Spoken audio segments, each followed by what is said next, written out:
Welcome to the video. Today we're going to be talking about how to connect our sound to multiple monitors on our computer. Basically what we want to do is go to our settings and choose the control panel. Once we're in the control panel, we're going to go down to sound, and basically all we're going to do is click on sound and check and see which one is actually playing volume. We can check to see which one is playing volume by having something in the background on the computer playing volume at the same time we're running the check. Once we figure out which one has the volume going up, and if it's the USB audio device cable, that's our problem. We would have to disable it, then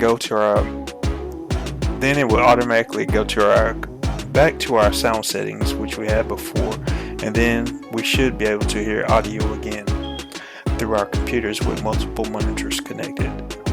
Thank you for watching. If you like what you see, please subscribe to the channel and leave a like on the video.